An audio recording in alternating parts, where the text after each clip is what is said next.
Welcome to another episode of the CPG Guys podcast. Our co-hosts, Sri Rajagopalan and Peter V.S. Bond, explore how brands and retailers engage with consumers online, in-store, and everywhere in between. And now, here are Sri and Peter. Hello, folks, and welcome back to this episode of the CPG Guys podcast. I'm Sri, one of the aforementioned CPG Guys hosts, and joining me in this journey of over 150 episodes now is Mr. PVSP, also known as the Bond, the man with the new phone, the man with the golden voice and the radio voice, not face. Radio. I never said that. He's also the VP of Partner Strategy and Development at Fetch Rewards, a mobile loyalty platform. Join me in welcoming to the show my co-host and the other CPG guy, Mr. Peter Bond. How you doing today, man? Getting ready for Thanksgiving? Sri, we're deep into holiday season at this point. It's going to be the first year my daughter has cognitive recognition of Christmas and the presents that will come her way. So I'm expecting a melee. Oh boy. Does that mean you see a big tree with a lot of stacked presents and the rating of the Bond household from a cost perspective? If Halloween's any indication, it's going to be ugly, but I'm looking forward to it. Awesome. Thank you, Peter. Before we get to our guests, I want to remind our audience that all of our content, that's 150 plus episodes on 40 plus podcasting platforms, and so much more content can be found by simply going to go browser, type cpgguys.com. The best part, there is no charge. You get all this access for free. If you aren't already following us on LinkedIn, all you have to do is go to your browser, type linkedin.com, in the search bar up, type CPG Guys, and when you get to your page, simply hit the blue plus button. What that is it gives you the chance to follow us on LinkedIn, and you get to see all of the content we produce, including 2 episodes week over week, and try and understand what each episode is about. We love that you're part of this family. You get to shape the show. You get to tell us who comes on, the topics we discuss. Most importantly, be part of the transformation of this industry. At the time of this recording, Thanksgiving was upon us, and Christmas, as well as the holiday season, will be upon us very shortly. And coming Christmas week, we will be publishing a new episode every day, starting with the 2nd annual Omni Awards from the CPG Guys, recognizing the best in consumer engagement from brands, retailers, marketplaces, and service providers. Our Fresh 4 co-hosts, Andrea Lay, Melissa Burdick, will MC the awards. We'll follow the Omnis with the return of Omnicom's Brian Gildenberg to give us a 2021 retro and a list of predictions for 2022. This all starts Christmas week, December 25th, and runs through the new year. And we've been discussing digital transformation in CPG and retail for quite some time now.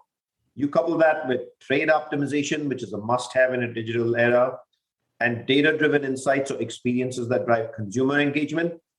That's what today's guest company is into, helping large-scale transformation succeed in delivering wins for brands and retailers that they engage every day.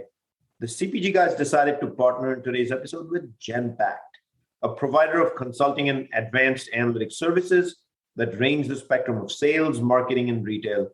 And here to speak with us today is Rana Saha, Global Head of the Consumer Goods and Retail Services and Practice, and Tom McGuire, Consumer Goods and Retail Leader for Sales and Commercial Practice too. And by the way, a little secret, Tom, Peter, and I have something very much in common. We have spent close to a decade each at our alma mater, IRI, and Tom and I actually worked together a long time ago when Genpact was still part of the Symphony family, and Tom taught me how to turn a geyser on inside an apartment. And I'll never forget that. And Tom knows how to make better tikka masala than I do. So we can't wait to have the discussion on this topic, Tom. I'm waiting to ask you if you've adopted the IPL and what your favorite IPL team is, and if you follow the Indian cricket team, knowing fully well that you're probably rooting for Joe Root and his boys as well. So guys, welcome to the show. What's going on? Sri and Peter, thanks very much. I think Tom always teaches me a lot of things, but thank you for having us. I learn a lot from him every day. So looking forward to this conversation. Tom, you want to add something? No, I was just going to say if they're maybe over the Christmas holiday, if people need to learn how to tie a lungi, I'm more than happy to do a lungi tying class for the CPG guy, friends and family.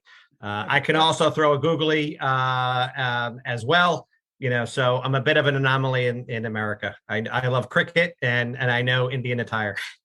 I could never get my wrist pin right hand to ever bowl a googly, so I'm gonna have to learn that one from you, Tom. But thank you to Oh both yeah. of us. Thank you to both of you for joining us on the show today. And of course, let me ask you, Rana, tell us more about who is Genpact, what is your role at Genpact, and how all this comes together. Sure. I think, Genpact is a global professional services firm that makes business transformation real for the world's largest companies. We drive digital-led innovation and intelligent operations for our clients. What I do in the sales and commercial practice is focus on essentially two things. One, how we can help our top leading consumer goods manufacturers in terms of boosting their growth and also focusing on reducing leakage and transforming the sales and customer experience. You can find us on www.genpact.com. That's what we are here for. Really, our passion is to drive sales transformation in the consumer goods and retail space. Thank you for that, Rana. Of course, for our listening audience, everything Rana said, the LinkedIn profile of Tom, Rana, as well as the corporate site that Rana referred to will all be found, as always, episode on the digital liner notes of this podcast. So do check it out. And now I'm going to dive right into our conversation. And Rana, I'm going to tee it up. First question will be for you. We are in the middle of a seismic change in CPG and retail last 18 months since COVID hit us. Doesn't matter what the category is. We're in the middle of a global supply chain crisis. So from the lens that you wear as a consultant and a service provider to the industry, what shifts have you seen in the CPG industry that were driven by the pandemic? And what are those early trends that you see emerging? I think great question. I think three things essentially. But I think what was a foreseeable future became a reality because of the pandemic, right? The pandemic really acted as a catalyst in driving and accelerating some of these changes. First, I would say, when everything shut down because of the pandemic, foot traffic decreased, and we saw a significant growth in the e-commerce and digital commerce side of the house. So what really mattered and will matter is real-time pricing and trade promotion decisions. What to promote, when to promote, how to promote, because you are looking at the spend that the consumers, that's shrinking. And the shift from offline and online also means that when we are interacting with some of the enterprises, we are seeing that the business-to-business customers are also expecting the same kind of experience as the business-to-consumer experience. The second thing in my mind is that the ways of working, the ways of selling has changed. Due to the travel restrictions, CPG organizations and their sales organizations are now actually selling to screens and logarithms versus in-person meetings. So there is a notion and there is an expectation that we are seeing in today's world that there is a demand for virtual selling skills, and that is coming up in a big way. Third, a macroeconomic trend, which is inflation, where this really impacts and has a major impact on the bottom line and the margin. And it's a big blow, essentially, to most of the CPG companies who are trying to kind of recover from the setbacks of the pandemic. So I think intelligent pricing will play a major role in coming months, and how you rebalance some of this inflationary pressures from the economy. And I think the need for consumer goods organization to meet these challenges with the same set of budgets has resulted in heightened emphasis on digital transformation. We, with the help of Financial Hall, conducted a research where 90% of the organizations mentioned that they are considering digital transformation and data-driven insights as being their immediate need. Sales teams who spend 40% of their time trying to grapple with all this kind of data, doing internal work in this new age requires to acquire some of these new skills and strategies to bring back what we call bring joy back to selling in today's Wall Street. I like that word, bring joy back to selling, but I do have one intriguing. If you can just give us a quick, what definition you have in your mind. You said intelligent pricing. That's a power-packed word, but at the top line, what do you mean by that?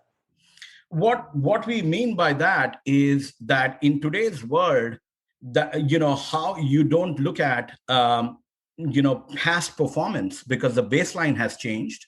What do you look at? Do you look at 2019 data? Do you look at 2020 data? Do you look at 2021 data?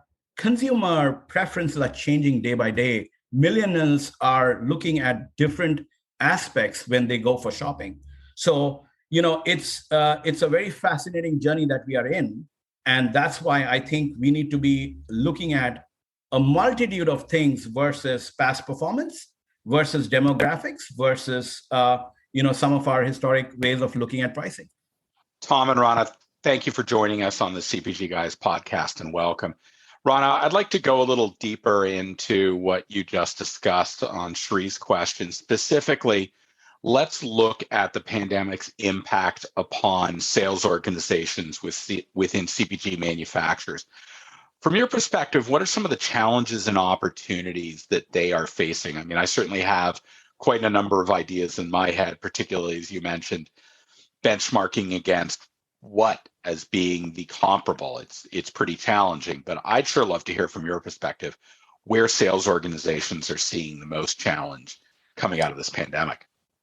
Yeah, interesting, because Peter, we actually concluded a virtual CS roundtable, and we had participants from blue chip CPG companies. And there were and some of the comments from some of our participants were quite fascinating. And, it kind of addresses some of the, challenges and opportunity that in today's world we see from their lens, right? So in the virtual world, the sales team's motivation is extremely low. And there is a constant talent war. And this way of selling is also leading to high attrition because they are struggling to build insights and deal with insights. And the notion of selling to logarithms and screens has never been a reality for them, but that is the need of the hour. So we are seeing that organizations are building a lot of data. They're kind of looking at data differently, but none of them are able to kind of generate insights. The job specs, when we think of the new age sales reps, that needs to kind of re-looked at, and we need to build a complete new muscle on the whole notion of virtual selling, supported by data and insights. The other thing that we have also heard is that the investment in terms of trade promotions, in terms of marketing, in terms of allowances, deductions, that today everyone is looking at it holistically. Today, those lines are blurring because the CMO organization, the CS organization are looking at redirecting their dollars that are pulling the right ROI. And there is a need to create a playbook which is in partnership with each of the retailers. So every aspect of the investment that are going into trade, into marketing, needs to be relooked with that lens. And Peter, volatility is here to stay. So what will be the impact of inflation once demand normalizes, like I mentioned? it is something that we will all have to come to terms with and figure out what's that baseline in terms of as we are defining our business plan alongside and the targets and the sales targets. Thank you so much for that, Rana. There's no debate in my head that inflation rules the day. Intelligent pricing was a word you used. How brands, retailers respond to that is the next chapter in this industry. But none of that can be done unless there's a thorough analysis done with data and insights. And my friend Tom, welcome to the show. We've known you forever, Peter and I, through our IRI days. Data and insights is a forte for you, just very much like Peter. I just said none of this can be done without a deep reach into data and insights. So what do you think, Tom, has been the role of data and insights in tackling some of the challenges that Rana mentioned?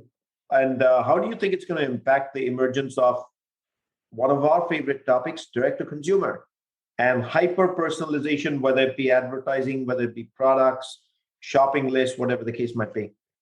Sri and Peter, thank you for having me today. It's a real pleasure to talk about something that I've spent so much time, almost 30 years, focused on. When I think about data and insights, they are two of the most important elements of the foundation of this transformation that we're talking about. But there's also something else that is becoming and emerging that's even more important than just data and insights. And that is this notion of what I would call, agility or action. When we talk to our clients and CPG companies and brand leaders and sales leaders, what they're really good at is focusing on data. In fact, they have almost too much data. They have too much data and too many tools. So for this journey from data to insight is actually very convoluted. Organizations are really focused on trying to and really want to hyper-personalize and hyper-customize and really engage the customer. But what they're finding is that they're not using their data effectively. And what they're doing is they're thinking about data not necessarily in a strategic way, but in more as a commodity. And what we're looking at, and those that are really doing well, are doing a couple of things. The things that they're doing well with their data is things like they're focusing on data from an internal perspective and integrating their internal data with the customer and consumer data. It's this integration that is really the connector piece. And they're also doing, go back to plug my alma mater of IRI, looking at syndicated data. And it's this conversion of internal data, customer consumer data with syndicated data that's really driving the insight. What we're seeing is organizations thinking differently about ways to hyper customize and personalize and go direct to consumer because they're reimagining how this long tail could look. So what we're seeing customers doing is beginning to focus on things like, how do I shift my customer left so that I can really focus on the customer that means the most to us? So how do I shift from a face-to-face engagement to a face-to-voice and even a self-service model? And the self-service, the extension of an Amazon-type model into the CPG world is something that in a hyper-customized way that we're seeing. We're also seeing this journey around insight, and there's a greater focus on predictive and prescriptive. And this is not only about brand lifts and brand shares, the typical way that a lot of organizations are very good at looking at that aspect. How is the brand lifting? How is the brand transforming? What we're saying is, how is the brand using internal customer and syndicated data to inform the process? So that not only am I looking at it from the opportunity, but I'm also looking at it end to end so that the event that I'm doing I'm recognized as the fullest amount of my revenue from that event. And I'm also using that data to inform my process so that I'm continually learning. And that's the last idea is action. And the action is about speed. How do I actually take decisions better and use guardrails, insights, governance to improve my execution so that I don't have to get approvals? Too many times opportunities are lost. Countless times I've talked to brand folks and sales folks that they said, if we could only get a decision faster, I would have been able to execute X amount of more promotions. I would have been able to do another event. But the decision-making process is so slow in an organization. What we're really saying is near real-time information so that we have better decision-making actions with companies around their events and promotions. So that's how I see and we see this hyper personalization and direct to consumer transforming business. Thanks for that, Tom. I couldn't agree more. In particular, I think I see a lot of CPGs seeking data outside of their own world. Obviously, retailers are notably reluctant to share attributable data to consumers. So they're all trying to scramble to figure out where they can find PII 1P data, personally identifiable information. Sri, I threw out an acronym and I didn't define it. That's a CPG guy faux pas. Sorry, guys. So I understand exactly what you're saying. The challenge is, even when you get it, to your point, do they know what to do with it? And can they do something in a timely manner to make actual use of it? So I couldn't agree more. So Tom, I see the lines between sales and marketing blurring very rapidly in this digitally driven world. From your perspective, what role will digital technologies play in helping define what is sales and what is marketing, or even bringing the two together? I think, Peter, you hit on the last part that you just said really triggers what I think is the direction that organizations are going. And in fact, Rana kind of touched on it as well.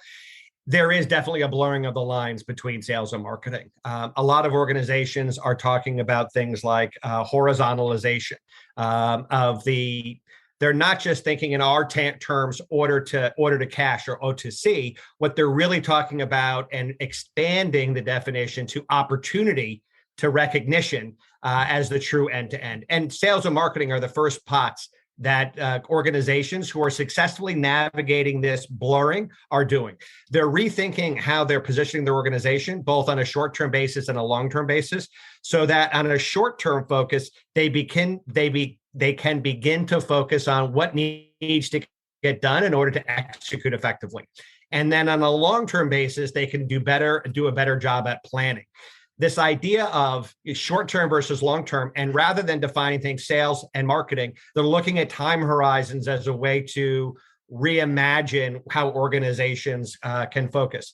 It's really around figuring out a way to effectively manage a single ROI versus multiple ROIs. There's ROIs on lift. There's ROIs on marketing spend. There's ROIs on direct to consumer, e-consumer spend. All because everybody has multiple budgets. Oftentimes I will sit in sales organization meetings, an S&OP meeting, and I love to sit and watch functional and dysfunctional organization try and navigate S&OP meetings. And what we see is that those that do it really well operate on what is the return on the total investment. It's my marketing spend and my sales, my consumer and trade spend, versus saying a salesperson, if you say no to me, I know 3 other people I can go to try and get them to say yes, because they have squirreled budgets away and they all have development funds. And organizations that are really being effective are the ones that are redefining this line. They're thinking about sales and commercial differently, and they're focusing on experience, which is something that you talked about earlier, Peter, this notion of an experience versus a transaction. And that's where the organizations are getting much better. We're seeing that CPG organizations are refining the definitions. They're using data to help them navigate online sales. They're getting granular insights, but they're really working together so that there is a single P&L owner, so that there is a decision that can be made looking at the entire picture versus just individual. So I see that's the blending, and those that are doing it really well are the ones that are able to pull all that data together and drive that insights. To go back to data and insights. A reminder for our audience that we are actually speaking to Rana, Saha, and Tom McGuire from Genpact, our guests on this episode. Tom, I want to now pivot us a little bit to, we talked a lot about the industry, what's changed, the pandemic. Let's jump into Genpact's role in all of that change and what Genpact does for CPG every day. So give us the tour, Rana gave us the one-on-one on what Genpact does. Give us the 202 specifically with CPG brands and manufacturers. What are some amazing things going on in the Genpact world with brands? Yeah, as Rana said at the beginning, he talked about transformation. Rana talked about consulting, trying to help organizations drive and reimagine the future. When we talk to our customers, we really talk about figuring out what that North Star is for them to try and address specific problems. And the problems that we've really seen and started to address is a new problem, not necessarily new in the sense that it hasn't been around for a while, but new in the sense that organizations are willing to start to address it.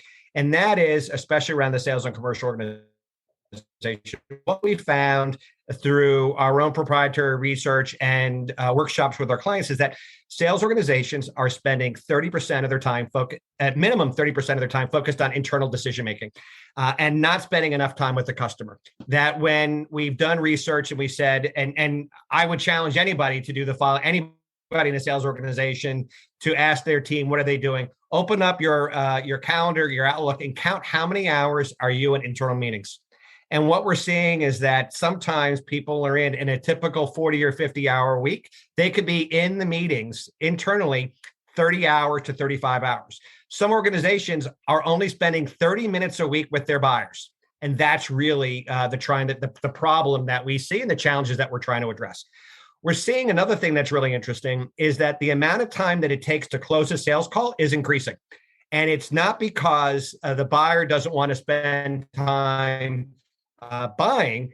It's all the noise around the sale that becomes a real challenge that we're trying to address. And that noise is things like, Peter and Sri, it's things like, where's my previous order? What is the MD? What is the master data on this? What is the, where's the allowance? Where's the deduction? What's the code on this? Can you send me product information? All this is noise, and it can take, we were talking to one large CPG company, 8 meetings and interactions to sell a single promotion. And they're like, why can't I sell it in 4? We were talking to another customer, and they have, in order to sell a simple, I'll call it a sales display, 15 interactions to sell a single display. And it's just mind-boggling to sales leadership. How come it takes so long? So I would say is the first thing that we're doing, Sri, is trying to address these core problems. And the way we're doing it is really focusing on how can we return the joy of selling back to the salesperson. And this is something that Rana talked about and we talk a lot about is how do we bring back the joy? And we try and bring back the joy doing a couple of things. One is we're looking at new ways of working to free the organizations up from operational activities and the noise around things like supply chain, order management, customer service, and finance activities that the salesperson typically, to use an American phrase, quarterbacks.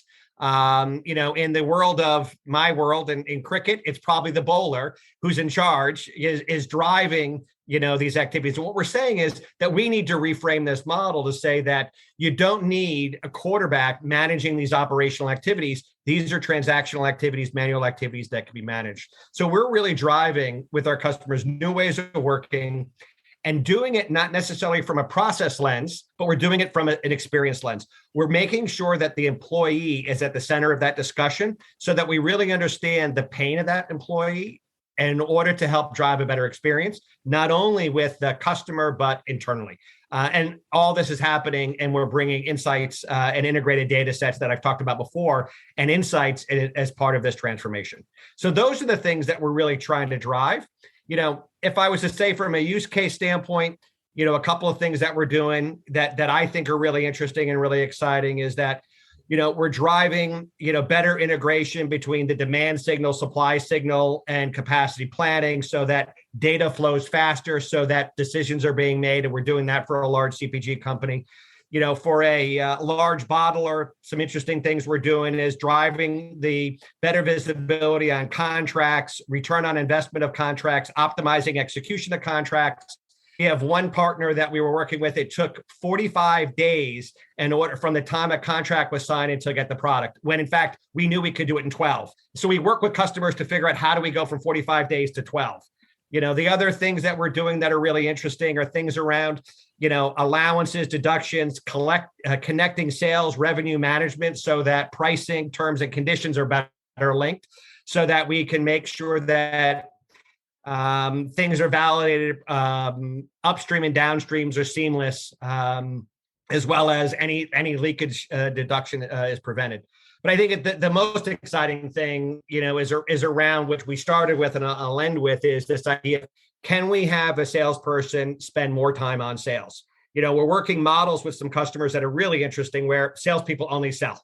I know that sounds, ridiculous, funny to say salespeople only sell, but the reality is a lot of times they're not selling because they're doing something else. And what we're seeing is this kind of reframing and resetting as really transformative for sales companies.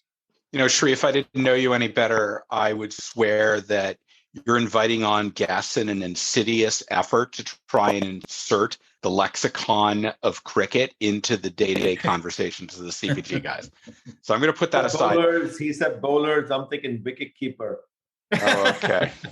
Yeah. Well, I think what I hear from Tom is the way I'm going to get success in selling is that I should just say to buyers, I will refuse to have a second meeting with you unless you're bringing a purchase order to that meeting. That will improve. I don't know if that's going to work. Maybe not. But in any event. So Tom, in reading what Genpact has been putting into the ecosystem about success drivers, what I hear from Genpact is the hallmarks of businesses that will win in the future are connected ecosystems. So can you first tell us, what does Genpact mean by connected ecosystems, and what do these connected ecosystems mean for your brand clients? So for us, connected ecosystems is making sure that we're connect. It's this, I mentioned before, horizontalization of the value stream, and it's also looking at things not only from the value stream of the manufacturer, but looking at it from the manufacturer through the retailer or the retail channel, all the way through to the customer. It is about making sure that data flows in a synchronous way, and it is flowed in a manner that allows the organizations to operate differently so that they can invest together. It's about breaking down the silos. We talked about sales. You asked me before about the silos between sales and marketing. This is about creating and breaking down silos in the world of manufacturer to retailer. It's about creating better alliances so that we can focus on customers and consumer experience, and not focus on things like allowances, deductions, and rebates, and trying to prevent leakage on both sides. Nobody, in the conversations that we have both on a retailer side and a manufacturer side, no one wants to be chasing down and spending a lot of energy trying to prevent leakage. So if we can create in this connected ecosystem an area or an opportunity where we are replenishing in near real time, our forecasts are working together, that we're dynamically pricing information, and that we create this symmetry, we can begin to create a connected ecosystem. I'm gonna extend one of the thoughts that Rana had that I think is really interesting. We talked about selling against algorithms.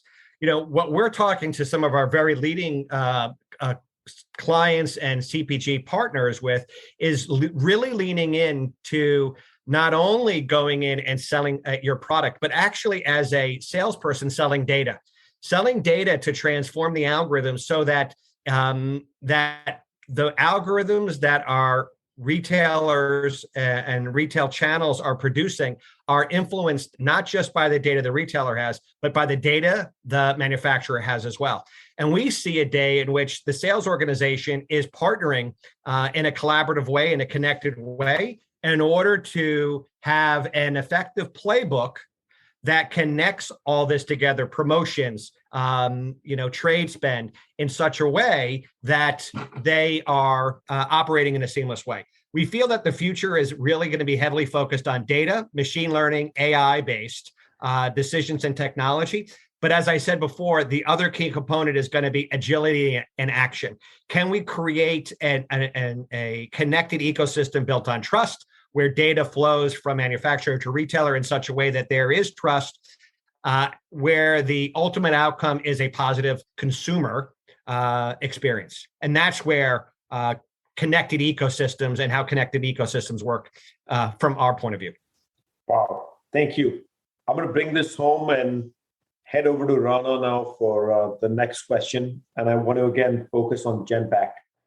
And Let's dive into a little bit about growth and the future, Rana. And give me some examples of how Genpact is leading the way as a growth partner for some of the largest brands.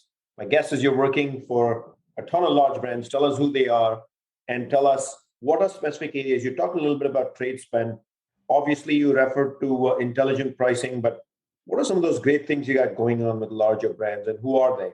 So obviously, these are all large blue chip CPG manufacturers and some of the large retailers, right? Tom alluded to the fact that we're also looking at an ecosystem, and I kind of connected when we were talking about how to effectively run a trade promotion is to really look at each of the retailers in the US parlance or likewise modern trade or distributor trade to kind of create that retailer playbook, right?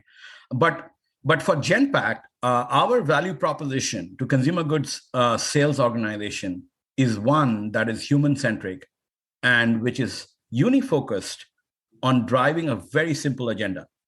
And that agenda is of joy.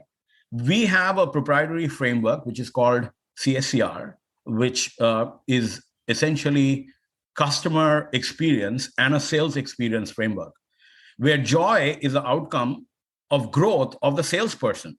The business and the success of the salesperson is when he or she can drive top line growth and can work with the buyer to drive ROI for the buyer as well, so that the trade spend is absolutely effective. Our offering aha moment is not found in the fact that sales organization wants to sell. Rather, it is a knowledge that operational and tactical noise that Tom alluded to, and they get distracted, can be, alleviated, if not completely eliminated, right? If you think about it, in today's world, the holiday seasons, you talked about the holiday season kicking in.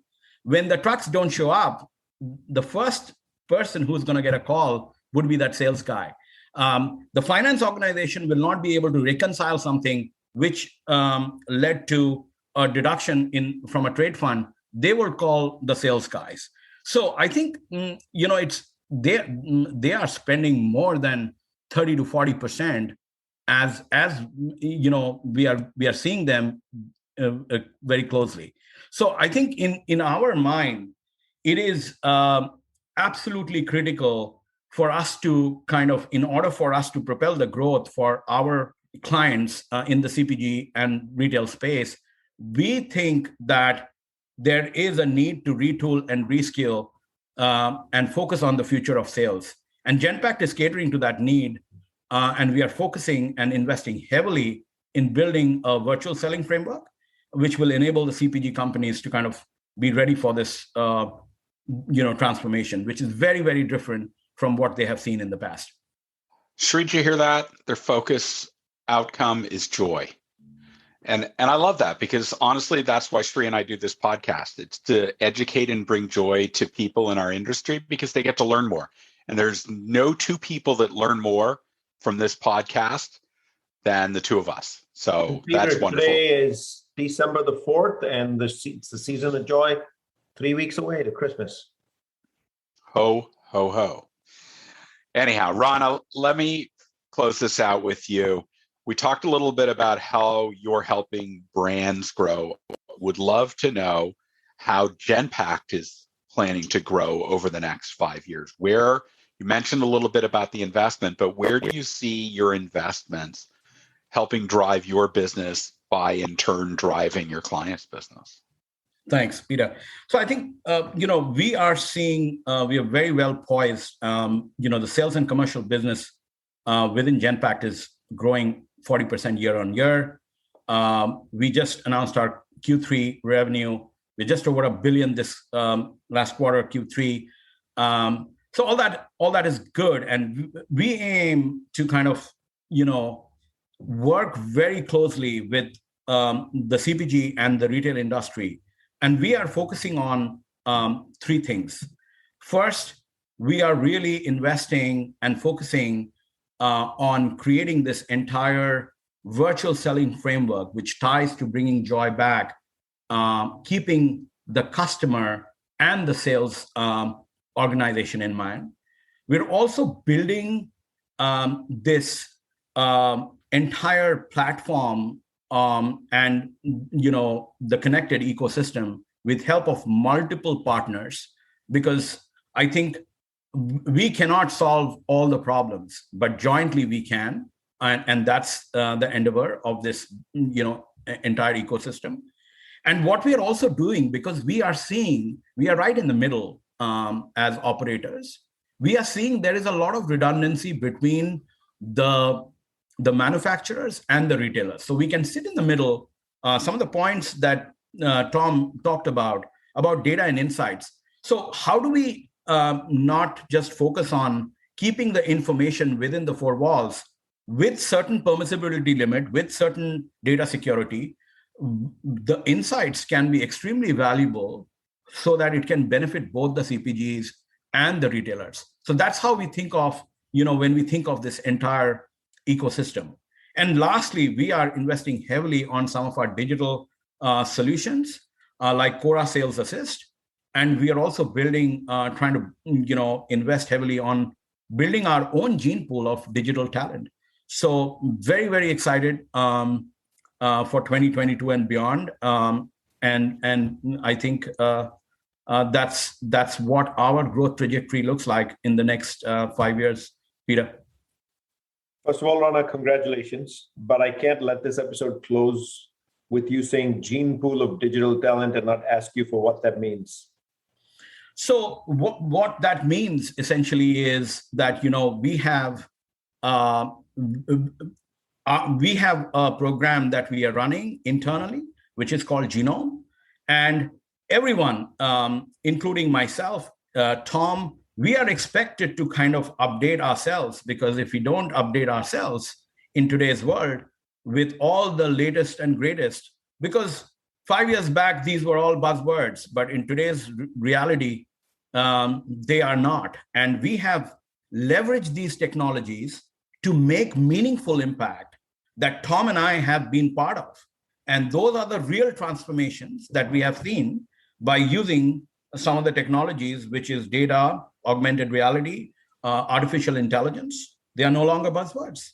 So we have successfully delivered several, reconciliation of trade we have created through artificial intelligence events. We have made significant progress by deploying digital technologies for new product introduction.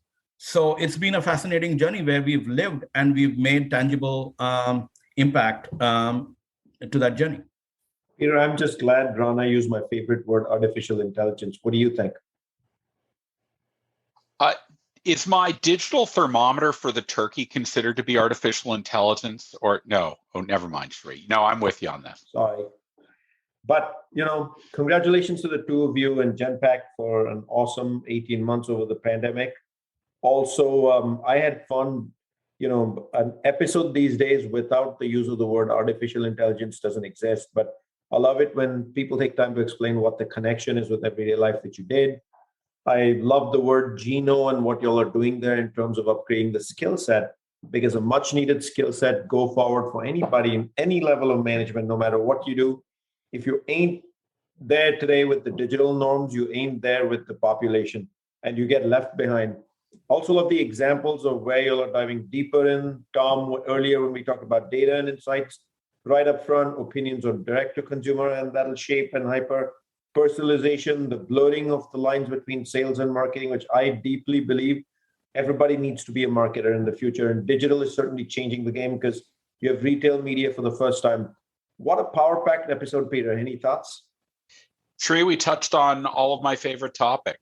We talked about data, insights, technology, transformational e-commerce, and cricket. Oh, well, maybe most of the things that I wanted to talk about. But I love this episode. It was great. And so good to hear from luminaries from one of the most transformational consulting companies in the industry for CPGs. Really terrific episode. You can say that again, Peter. And I want to remind our audience, you can find content like this and much more at cpgguys.com. The best way you can engage with us is go to LinkedIn, comment, send us a message, tell us how you like the show, what you don't like about the show, but you can also go to ratethispodcast.com/CPG guys. You can leave us both a review and tell us about the show. And you shape it, you decide which guests come on and who don't. So please do that. And I think Peter loves the number 5, so a rating cannot hurt either. Rana and Tom, thank you for engaging with us and enlightening us on the world of Genpact and all the wonderful successes you are enabling in the marketplace these days for brands and retailers. Great to have you both on the show. Thank you, Sri. Thank you, Peter. Happy holidays. Thank you, Sri. Thank you, Peter. Happy holidays. My friend, Mr. Bond, as always, week over week, pleasure doing this with you, sir. Can't imagine being on this journey with anyone else, Sri. Love it. You're my ride or die. And what a ride it's been, over 150 episodes, and it's happened fast. And Peter and I thank all of you for participating and shaping the show and doing that. I will close this episode about Googlies and quarterbacks with a thank you, and we'll catch you soon on another episode of the CPG Guys.